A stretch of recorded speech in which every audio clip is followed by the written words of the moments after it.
We know what you mean. Good morning again. I know what I was going to share. I was going to share my corsage. Julian made a mistake, and so we got two. And so I said, I'm going to wear one on Sunday. And he goes, Mom, are you God's prom date? Oh. So I had to wear it. Okay. So happy together. So Reverend Kathy Sharma just finished a prayer chaplaincy program through Unity, and I took it in the fall. And one of the exercises that they have you do is pray into you have to both get the request and pray in 2 minutes. For all of you who like to pray, 2 minutes. That includes the request. And she's like, that's impossible. And that was exactly my feeling. There's no way you can have a real prayer, a really deep connected prayer in 2 minutes. And fortunately, they paired me up with a Unity minister from Michigan who had done this quite a bit, and it was so profound. And so I gave her my request, and she went into this prayer. It was extraordinary. My heart was just wide open in 2 minutes. And that's when I realized we can do a lot in a short amount of time. So I've been thinking about play. I like to play. Last year I got all keyed up about this idea of having a kickball tournament, right, Kim Chen? And I was like, we can have like a Tri-Valley kickball tournament with all the faith communities. And as I started thinking about it, it's like getting really laborious. Like everyone has to create teams, and who's going to create the rules, and who are going to be the umpires, and do you have to have practices? I'm like, oh my gosh, this doesn't feel like play anymore. Play doesn't always have to be elaborate. It doesn't have to cost a lot of money. It doesn't have to take up a lot of time, that 2-minute prayer. So we're going to learn how to have fun in a short amount of time. Now, when I say a short amount of time, I mean specifically 30 seconds. The person who introduced me to this was him. He was bringing play to his kids at school. And when she showed it to me, I'm like, oh yeah, that's cute. That's for kids. Didn't even think about it. But then I happened to look online for the outline for some ideas for the talk today, and they said they had the thing that he did. And I'm like, okay, I'm doing it. But what I learned is 30 seconds is actually quite long. That's why I'm saying in 2 minutes, how can you get that deep? Well, in 30, so I started it, I'm like, okay, 30 seconds, and then I was like, I'm so done, nope, 30 seconds still going, nope. So I'm giving you a warning, we are gonna do this together. Are you ready? You gonna have fun in 30 seconds? He's coming up with me. It's our 30-second dance party. All right? So I'm going to invite you all to stand up. If you are online, I'm asking you to undo your camera. You can't be self-conscious. You can't play and hide. What? Yeah, turn it on. Yeah. What did I say? Turn your camera on. Doesn't matter if you have bad head, but if you can't stand up, that's fine. You can stay seated and dance or lying down. I don't. If you can't do it, that's fine. All right. I love it. Oh man, I'm missing it. Okay, are you ready? So just let go. When you hear this, let go. Ready? Got to press the button. 30-second dance party.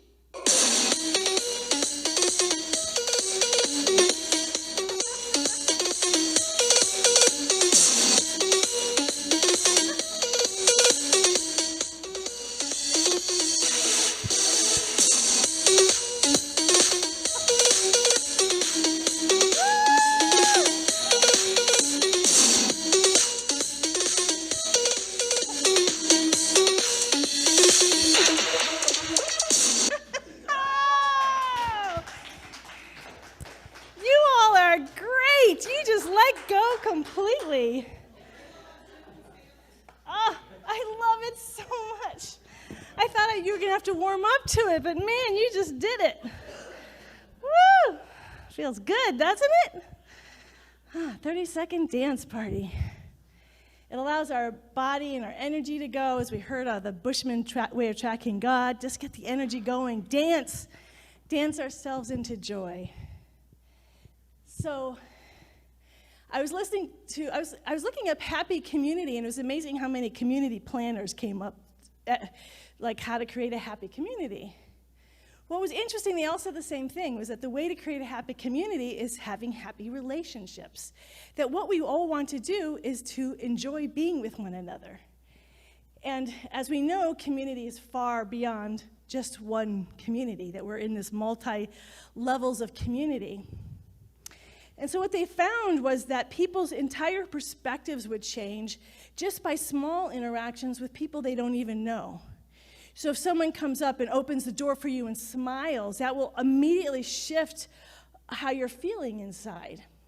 So they have this exercise, and so I offer it to you as well for this week, and is to go up to a stranger that you barely know and reach out to them.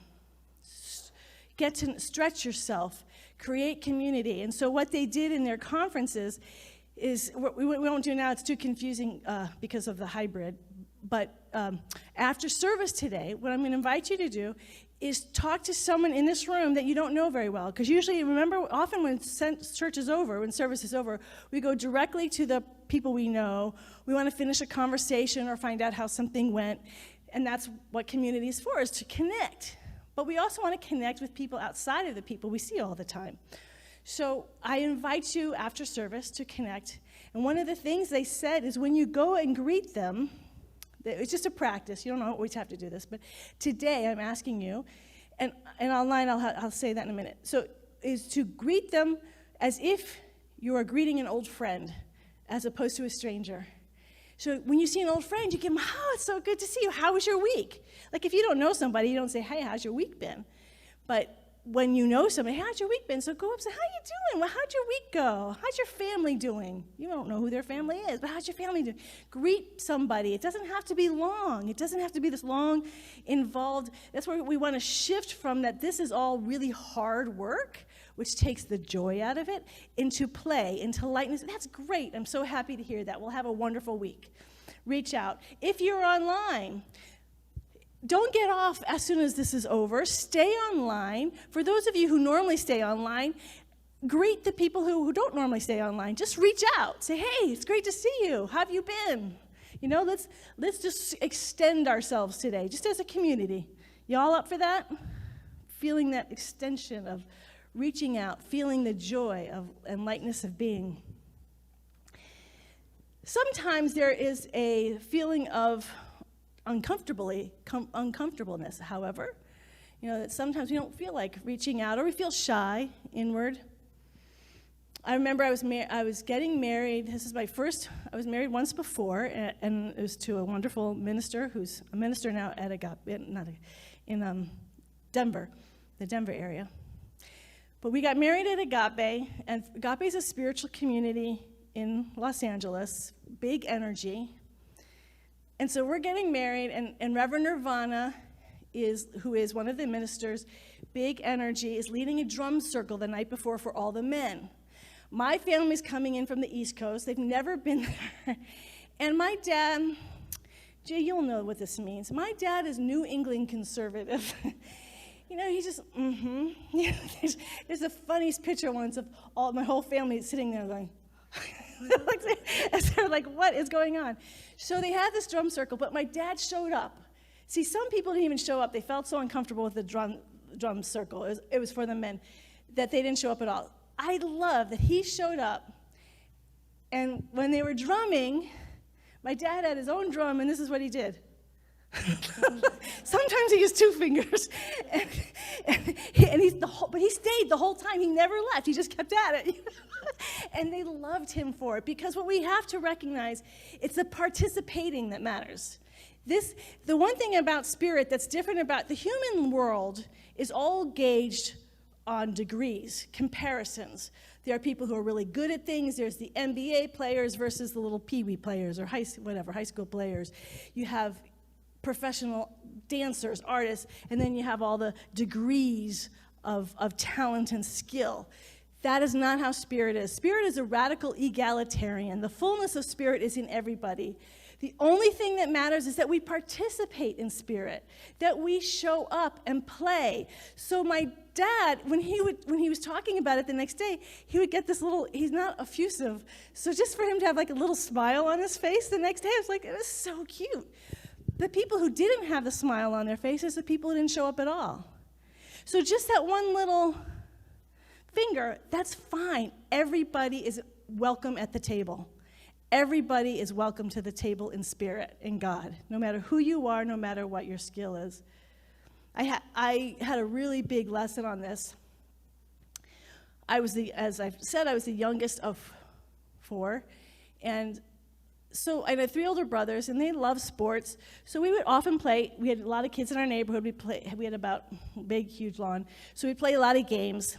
And my oldest brother, of course, he and his friends are much bigger and better at everything. But I was always included, always. It never occurred to me I wasn't part of the group. So they would always throw the ball to me. They'd make sure I was participating and playing. And then, and this is not an easy thing to admit, but as I got older and I was one of the big kids, we were playing and we were like into this game, and I took my sports pretty seriously, so I wanted to win. And there was this little 2-year-old boy kept wanting to play and wandering in, and I was getting annoyed. And my brother was visiting from college, and he got so mad at me. He said, "No, Harriet, everybody plays this game. You will not leave anybody out. That is not who we are." And I will never forget it. He was just so mad. We have to be fair to everybody. And that's, to me, what God is. Everybody's included. You can't, and this is why I love dancing. Because dancing isn't about following the rules. Just watch any little baby. Music starts going on, and even if they're just bobbing their head, you can't help it. There's a part, your body just wants to move. There's no rules to it. They have this story of, in the book that Cher quoted today, read from today, where they have this Chinese energy master. He's an energy doctor, and they were bringing him to this tribe in Africa, and they were really excited to meet him. And when they met him, they started moving their energy, and it knocked him out. He just completely it was too much. And they were like, "We thought you were an energy doctor." I love that so much, because we have so many times, we do to spirit what we do to ourselves humanly, which is we put it in a box with lots of rules. Oh, you have to, I love all these things. They're great. Reiki, Qigong, Tai Chi, yoga. All these things are about moving energy in our body. And there's a lot of rules to it. And you have to learn how to move your body and move it in certain positions. And I was a kid, and I have been converted. I do like ballet now. But I hated ballet when I was a kid because it was so controlled. And I'm like, dancing's not supposed to be like that. Right, Yvonne? Right. She's a dancer over here. So you just gotta let your body go. It's the most natural thing in the world. We all do it. Every human being does it. All you have to do is hear a little bit of drum beat, and you can't even my dad with his little finger, he couldn't just sit there. He had to do something, because that's who we are. And there's no good or bad. There's no high or low. We just let our body move, and that's allowing the energy to move, and it changes our whole being. And so we open up to the community. We open up, our energy starts moving, we start feeling the joy, and we connect with other people. Someone said, I love this term, we start creating a symphony of friendship. Isn't that great? A symphony of friendship. And I've been noticing that I've been experiencing that. So there was a religion chat this past month, and it was with Dr. Tarson, who was speaking on Islam. And I want him to speak here. I had wanted him to speak the year we were doing World's Religions in 2018, but he was so wanted. And I had heard about him from George and Gail Staley, because he had spoken at the Unity Church, and they raved about him. But I couldn't get in touch with him. He was so wanted as a speaker. So I never got in touch with him. Then I had my aneurysm, went to Dublin Kaiser Urgent Care, and who's my doctor? Dr. Tarson. And I'm like, you're here! I'm meeting you! Yay! It was a great moment. And so he was speaking this week. I'm like, oh, I got to hear him. So I heard him. And then there was the Lutheran minister who's at the Lutheran Church on Mocho, where we had our Harvest Fest a few years ago, and I never really thought much about that. I didn't know one way or the other, so he was speaking. What a great guy. He was so, and it just, I'm like, a symphony of friendship. Opening up, not being so rigid in how things should be and the rules, and allowing and he was so open to Dr. Tarson. So he's a Lutheran minister, and talking with Dr. Tarson, who gave his very beautiful talk on Islam, and it was just, it just makes me so happy. And then I was listening to a Orthodox Christian priest, and he was referring, and as I was listening to him, he was referring to the people in his lineage, religion, as fools for God.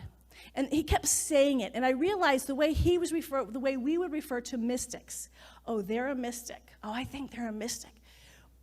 I don't think we ever refer to people as saints, but that seems pretty serious too. But if you say saints and mystics, but he kept referring to them as a fool for God. And I just thought, I have adopted that. Like, I want to be a fool for God.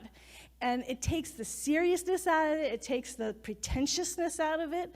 It takes all of this, the ego stuff, and be a fool for God and pure joy. So I want to take that idea, and I want to try this one more time. Not try it. We want to play one more time with our 30-second dance song. And I want to add on the added instruction that as you're dancing, say in your head, I'm a fool for God. Or you could do love. I'm a fool for love. I'm a fool for God. And just say it over and over for the entire 30 seconds. I'm a fool for God. Just let go. You are a fool. I mean, would you rather be a mystic or a fool for God? I mean, come on. So let's all be a fool for God, fool for love. Let's stand up. Let's move that energy. We're just going to keep doing it. Well, you ready? You ready online? You didn't fall asleep, did you, while I was talking? All right, here we go. All you have to do is press the button. 30-second dance party.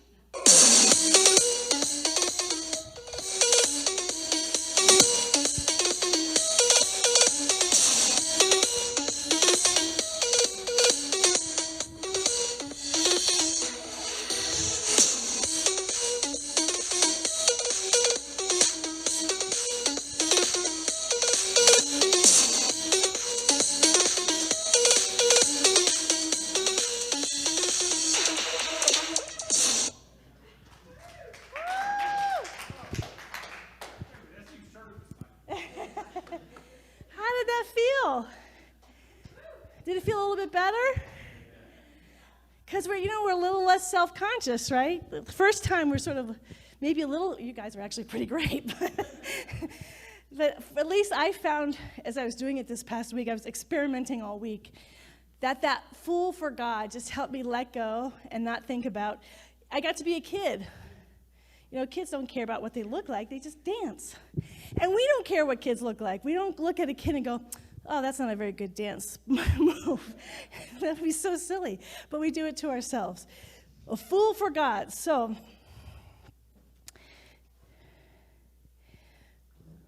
this past week, last week, I didn't know, we had a special thing with, on our TV. Where'd everybody go? So we could see Apple TV. I only realized it at the very end, so I could only watch one season of Ted Lasso. Love that show, lives up to the hype. We don't have Apple TV, so I haven't got the other versions, but what I loved about, there's so many things I loved about it, and I'll talk about some of it next week, but one of the things that I loved about it is he is a fool for love, for happiness, for joy. So he sort of typifies the idea of positive psychology. Everything's good, everything's going to be great, we're going to do well. So he's a football coach of a mid-level college in America, in Kansas, and they hire him to coach a soccer team in England, English football. So he doesn't know how the European fans are quite rabid about soccer, and I come from a soccer family, so I hear about it pretty much every week. So it was very amusing to me, like this, we're going to go over and be coaches for a sport I know nothing about. And so he's learning all the language, and it was just this cute little moment where he leans over to his coach. They're flying over. He goes, "Oh, and so when you go to sleep tonight, let's see if we can meet each other outside our dreams." Just throwing it, just playful. And I just found it so amusing and a little bit concerning, the first episode, because Jack, Juliet, and I watch a lot of sports movies. And they sort of set it up the way a lot of sports movies are, which is he's coming in, the underdog, he's cheerful, he's positive, and he's going to lead them to winning. And then there's a woman, and she's mad at her husband, and she's got the team, and so she's going to destroy the team. There's a lot of movies like that. So I just thought, oh, this is sort of the normal thing, the normal template. But, of course, it went against the template. But one of the things that I love, and the reason why I'm bringing it up, as positive, as upbeat, as almost Pollyannish as he seemed, you also started to recognize there was depth to him. There was an intelligence that he knew exactly what he was doing. Plus, he was going through an incredibly painful divorce. And he wasn't Pollyannish about that. You saw his pain and felt his pain, right? Feel that pain. And so that's what we want to remember, that playing, that when we're dancing, this doesn't mean we're doing spiritual bypass. I'm like, oh, I'm so sad, but I'm going to dance it away.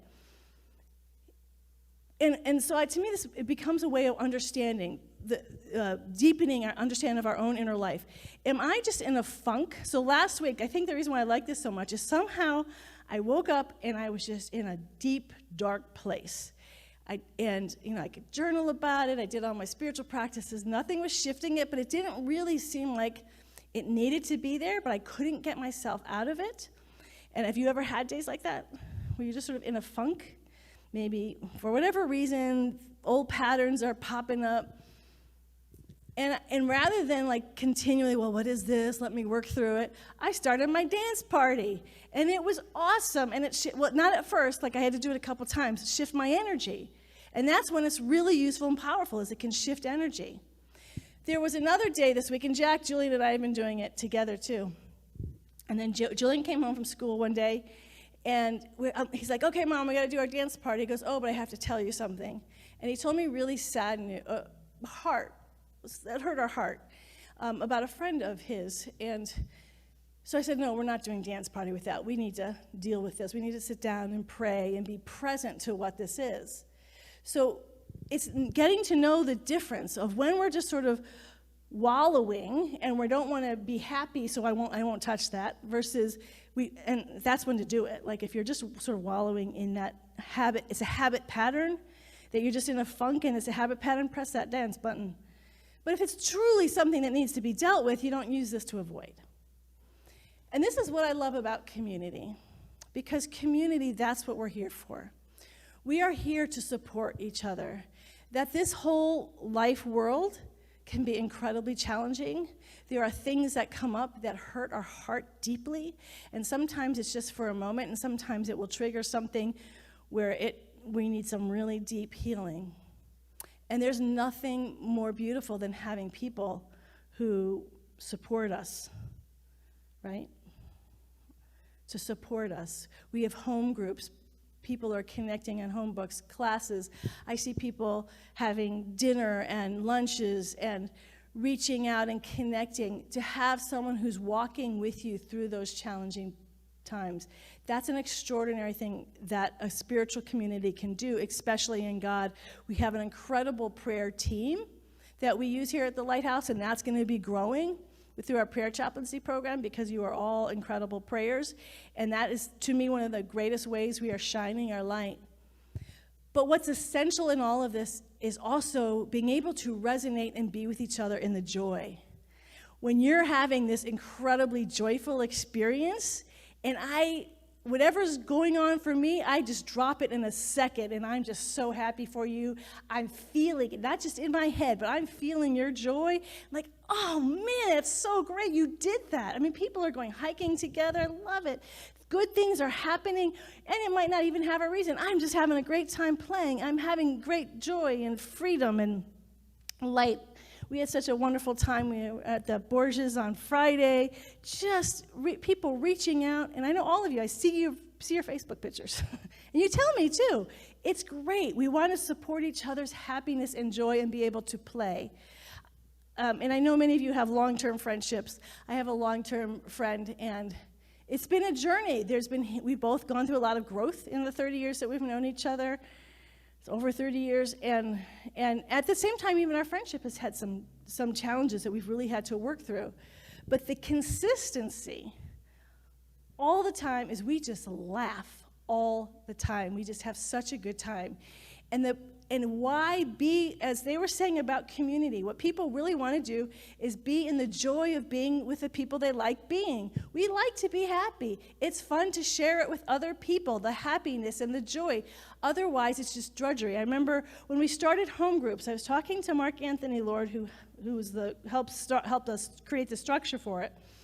And he kept talking about support. And I remember saying, well, you make it sound like people are going to be in constant state of problems.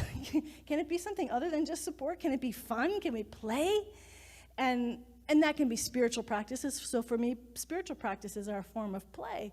But also just playing, dancing. So Vaughn's getting a hike ready, right, for us? So we're going to do as a community? Yes. Yeah. Okay, now it's official. Now that It's done. Hope for and then people have talked about game night. Kathy Sharma and John Sharma have done movie night. Playing together is not just a side thing that you do, but it's actually essential to the spirit. Because as we look at the Bushman way of tracking God, that the thing that typifies who they are, the ability to expand in energy, because spirituality is about being able to expand in energy, in light, and in joy. Expand in joy. That joy can hold the difficult times. Like, that's why I think Ted Lasso is so great, because he has the difficult times, but it's all in the context of joy. You just feel this ever-present joy in them. You go through challenges, but you live in joy. And to me, that's what a spiritual community is. And so the playing together is actually an essential spiritual practice that we do. The dancing we've been doing today, that's an essential spiritual practice, yeah? So the suggestion I'm going to have for all of us is for everyone to buy one of these. And so what the reason why I wanted to experiment to see how it was. So I started a routine that, and I forgot it a couple times, but I had it by the door. And anytime I leave, I do a 30-second dance party. And as soon as I come home, I do a 30-second dance party. It's changed my life. It's the best. And so we're going to have it here, too. So if you are coming from book group on Tuesday, we're having a dance party, folks. Anytime we're here, we're going to have it on Sunday morning. When you come in, you got to hit the button and do your dance party.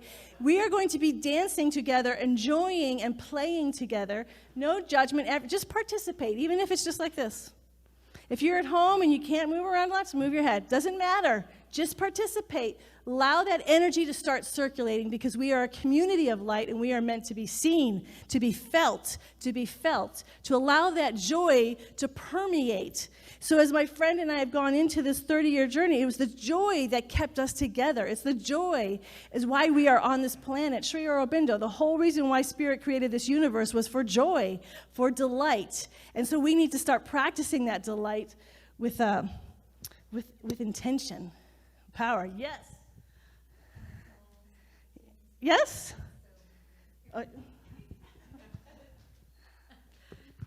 I just have to tell you guys this. You know what I'm going to say.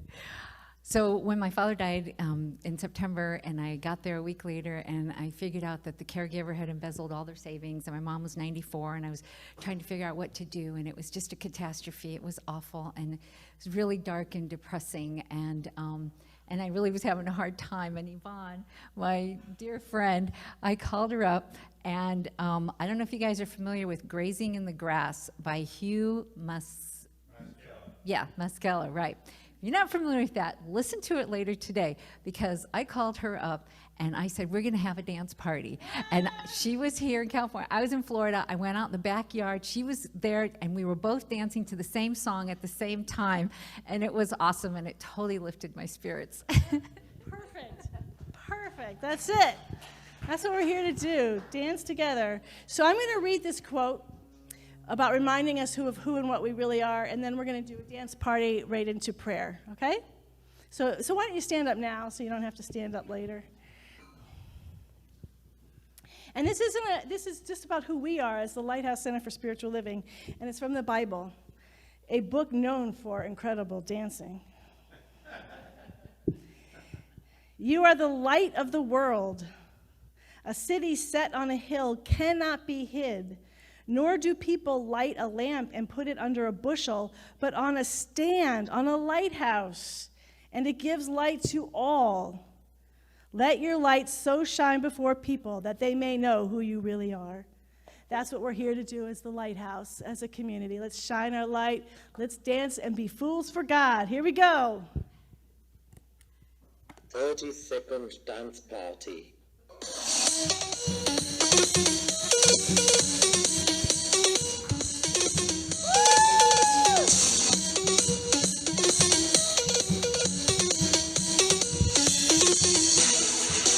Fools for God.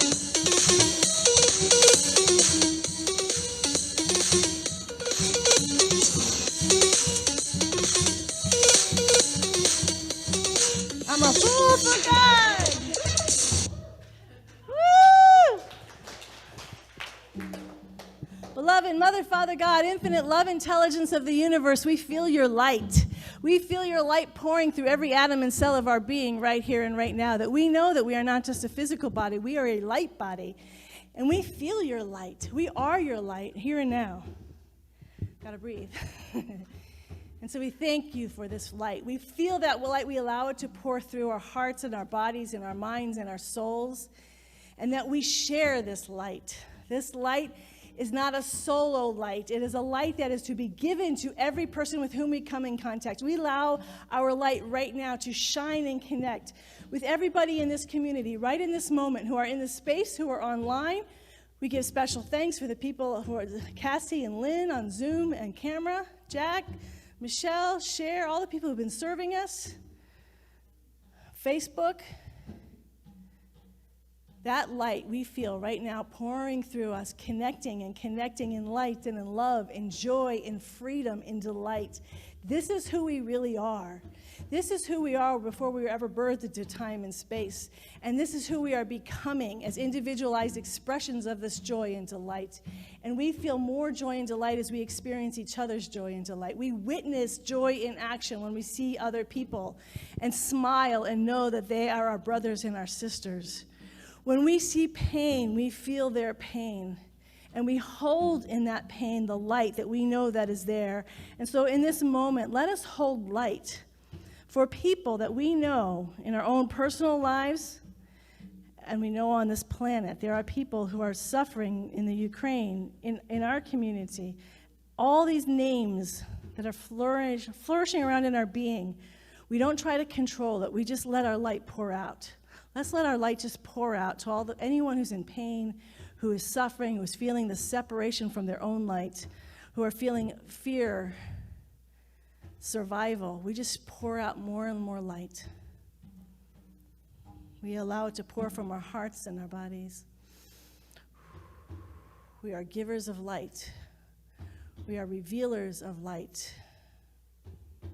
And we allow let our light shine for people who are giving pain to others, who are so closed off to their own light. They have no idea who they are. They are creating pain for others. We are allowing our light to pour into them right now. There is no one who is not welcome to this table of light, of the light that we're shining. We are not a lighthouse for one little community. We are a lighthouse for the world, for the entire world, and that includes our inner world and our inner families and communities, as well as the external, the infinite cosmic world. It has no limits, this love. It is a healing light. It is a light that returns us to joy, to goodness, to beauty, to harmony, to love. We live in a symphony of friendship in love. We live in a symphony of love and beauty and creativity. This is who we are. This is who we are, and it is good. In deep abiding gratitude and everlasting joy, we let this word be now as we say together as one, and so it is. Amen and amen.